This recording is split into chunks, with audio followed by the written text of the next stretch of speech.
దారుణంగా మారింది. ఉదయం 10 గంటలు దాటితే రోడ్లన్నీ ఖాళీగా కనిపిస్తున్నాయి. జనాలు బయటికి రావాలంటేనే భయపడిపోతున్నారు. ఎండ దెబ్బకు రోడ్డు పక్కన ఉండే చిరు వ్యాపారులు కూడా అల్లాడిపోతున్నారు.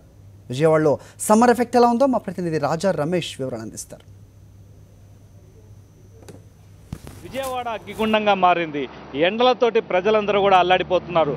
ఏపీ తాత్కాలిక రాజధానిగా ఉన్న విజయవాడతో పాటు అమరావతి ప్రాంతాల్లో కూడా అత్యధిక ఉష్ణోగ్రతలు నమోదవుతున్నాయి. ఇక కృష్ణా జిల్లాలోని తీర ప్రాంత గ్రామాల్లోని మండలాలు చాలా విపరీతమైన వేడితోటి అటు సముద్రం నుంచి వస్తున్న పొడిగాలులతోటి వడదెబ్బ బారిన పడుతున్న పరిస్థితి కనిపిస్తోంది. ఉదయం 9 గంటలు దాటిన తర్వాత మొత్తం రోడ్లన్నీ కూడా కర్ఫ్యూ విధించినట్లుగా బోసిపోయే పరిస్థితి కనిపిస్తోంది. మొత్తం రోడ్ల మీదకి రావాలి అంటేనే ప్రజలు భయపడిపోతూ ఉన్నారు. దీనికి తోడు ఈ ఎండ దెబ్బకు తోడుగా రక్షణ కోసం అని చెప్పి ఇప్పటికే చలవ కళ్ళద్దాలని అదేవిధంగా నెత్తికి టోపీలు ధరించి బయటకు వస్తున్నారు.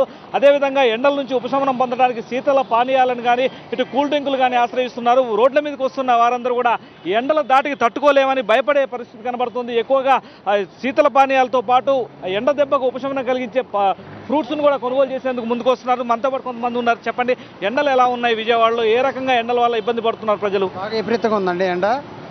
10 తర్వాత బయటికి రావాలంటే చాలా కష్టంగా ఉంది. టెంపరేచర్ ఫుల్గా ఉంటుంది, బాగా ఇబ్బందులుగా ఉంటుంది.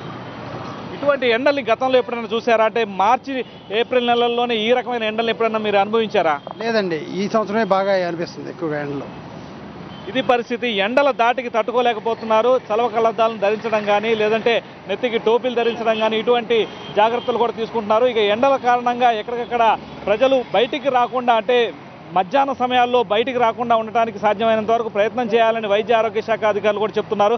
ఇక ఈ ఎండల కారణంగా వాటి నుంచి ఉపశమనం పొందడానికి కర్బూజా, పుచ్చకాయ లాంటి ఫ్రూట్స్ కూడా ఎక్కువగా కొనుగోళ్లు జరుగుతున్నాయి. అయితే వీటిని అమ్ముతున్న వ్యాపారుల పరిస్థితి మాత్రం చాలా దయనీయంగా ఉంది. ఎండల్లోనే పూర్తిగా వీధి వ్యాపారులందరూ కూడా ఎండలు లెక్క చేయకుండానే ఈ వ్యాపారం చేసుకునేందుకు సిద్ధంగా ఉన్నారు. కొంతమంది వ్యాపారులు కూడా ఉన్నారు. ఎండలు ఎలా ఉన్నాయండి? మీరు ఈ ఎండలకు ఎలా ఈ వ్యాపారం చేయగలుగుతున్నారు? ఇక్కడ ఎండలు చాలా తీవ్రంగా ఉన్నాయండి.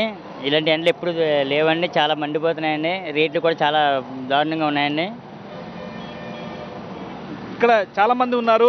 ఈ ఎండల దాటికి ఏదో రకంగా ఉపశమనం పొందడానికి ప్రయత్నం చేస్తున్నారు. అయినప్పటికీ ఎండ ఉన్నా కూడా వ్యాపారం చేసుకోక తప్పదు.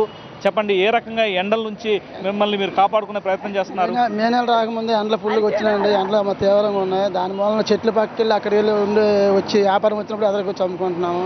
దాని మూలన వ్యాపారం కూడా టైం 1 గంట అయితే కానీ ఉండలేకపోతున్నాం సార్. ఎప్పుడు కాయలు అయితే ఎప్పుడు ఇంటికి వెళ్ళిపోతాను రకంలో ఎండలో. నాకు మే నెల రాకముందు ఎలా ఉంటే మే నెలలో ఎలా ఉంటానని చెప్పలేను సార్. ఇది పరిస్థితి. ఎండాకాలం అంటే అసలు మే నెలలో రోహిణీ కార్తె రాగానే విపరీతంగా రోడ్లు పగిలే స్థాయిలో ఉష్ణోగ్రతలు నమోదు కావాల్సిన పరిస్థితి ఉంటుంది. కానీ ఏప్రిల్ చివరి వారంలోనే ఈ రకమైన ఉష్ణోగ్రతలు నమోదవుతున్న నేపథ్యంలో ప్రజలు అల్లాడిపోతున్నారు. దాదాపుగా 40 నుంచి 45 డిగ్రీల అత్యధిక ఉష్ణోగ్రతలు విజయవాడతో పాటు చుట్టుపక్కల ప్రాంతాల్లో కూడా నమోదవుతున్న నేపథ్యంలో ఒక కృష్ణా జిల్లా వ్యాప్తంగానే సోమవారం రోజున మొత్తం 11 మంది మృత్యువాత పడ్డారు వడదెబ్బ కారణంగా. వడదెబ్బ కారణంగా అస్వస్థతకు గురవుతున్న వారందరికీ కూడా తక్షణం వైద్య సదుపాయాలు అందజేసేందుకు కానీ ఇప్పటికే జిల్లా అధికార యంత్రాంగం అంతా కూడా అన్ని పిహెచ్సిలోను అలాగే అర్బన్ హెల్త్ సెంటర్లోను కూడా ఓఆర్ఎస్ ప్యాకెట్లను కూడా ఏర్పాటు చేశారు.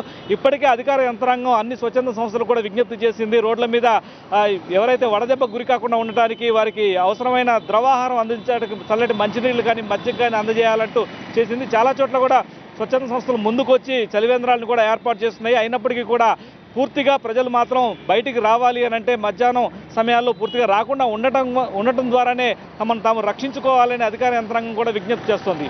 వీడియో జర్నలిస్ట్ వెంకట్తో రాజా రమేష్, సాక్షి టీవీ, విజయవాడ.